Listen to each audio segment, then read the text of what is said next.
ఈరోజు ఎవడైనా పరామర్శకి వెళ్ళి అమ్మ ఎలా జరిగింది, ఎంతమంది పిల్లలు, ఏంటి నీ పోషణ ఏంటి, నా మనిషివి కదా, నీకు ఎంత కాంపన్సేషన్, పార్టీ నుంచి ఎంత కాంపన్సేషన్ ఇస్తాను, ఇలాంటివి మాట్లాడాలి. అతగాడు ఏం మాట్లాడాడండి? నీకు అమ్మఒడి వచ్చిందా, అమ్మఒడి నేను ఉంటే ఇచ్చేవాడిని, వసతి దీవెని ఇచ్చేవాడిని, ఇప్పుడు చంద్రబాబు నాయుడు గారు అవన్నీ ఇచ్చారా, అవన్నీ అయినాయా, ఇవన్నీ మాట్లాడతాడు ఎవడైనా? మైండ్ దొబ్బిందని తెలుసు.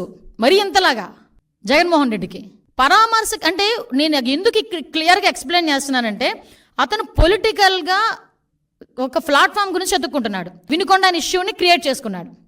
ఆ వినుకొండలో జరిగిన ఇన్సిడెంట్ గురించి పర్టికులర్గా దాని మీద ఏదో రకంగా వెళ్ళి బురద జల్లాలనే ఉద్దేశంతో అతను వెళ్ళి అక్కడ మాట్లాడాల్సిన మాటలు మానేసి, హత్య జరిగిన చోట రషీద్ గురించి మాట్లాడడం మానేసి, రషీద్ గారి తాలూకా కుటుంబం గురించి మాట్లాడడం మానేసి ఫోటోలు చూపిస్తున్నాడు. ఎస్, నేను ఉన్నట్టే ఫోటోలు చూపించావు.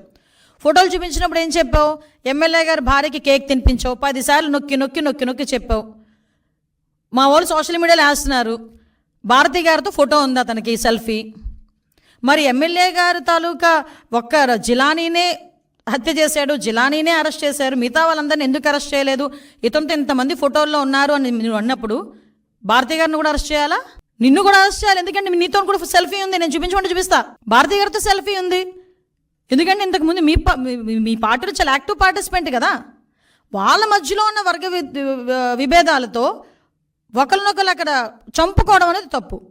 నేను దానికి ఏకీభవించట. చంపుకోవడం అనేది ఎట్టి పరిస్థితుల్లో అంత బ్రూటల్గా చంపడం అనేది తప్పు. ఇమ్మీడియట్గా అరెస్ట్ జరిగింది, రిమాండ్కి పంపించాం.